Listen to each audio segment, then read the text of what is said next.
People are starting to talk about the Green Trojan horse. What is the Green Trojan horse, you ask?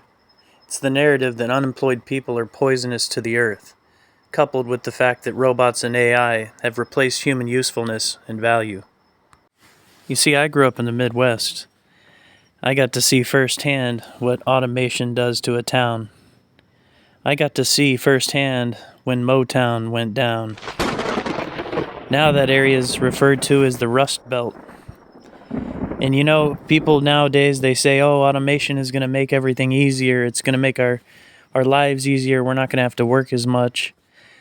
But you can see when the automated hands and robots came into Detroit, you can see what it did to the town. It wrecked it. Since Napoleon, and I'm sure from before then, the man has devised clever ways to divide and conquer the masses.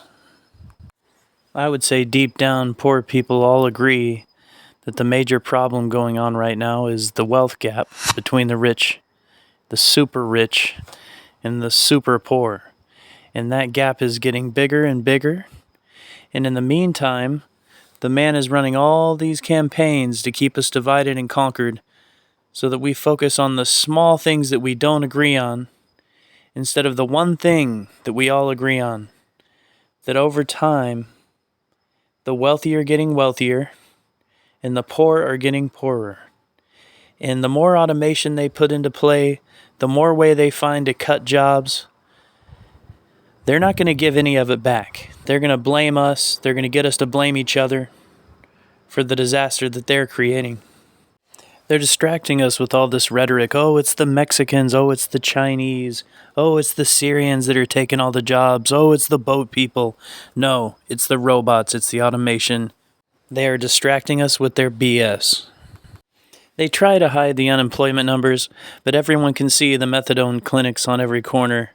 Everyone can see the ex-working class being put to sleep like an old lame horse. The doctors are getting rich off of this scheme, and you see the poor working class replaced by robots. They're either going to be put to sleep or put in jail. Privatized prisons are making a fortune right now. Their surveillance state is at an all-time high. It's blatantly obvious what's going on. The wealthy have figured out that the working class are no longer needed.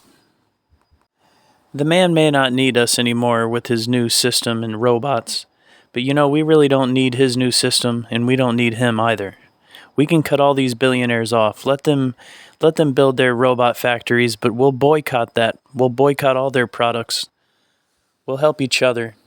We'll use cash, keep using cash.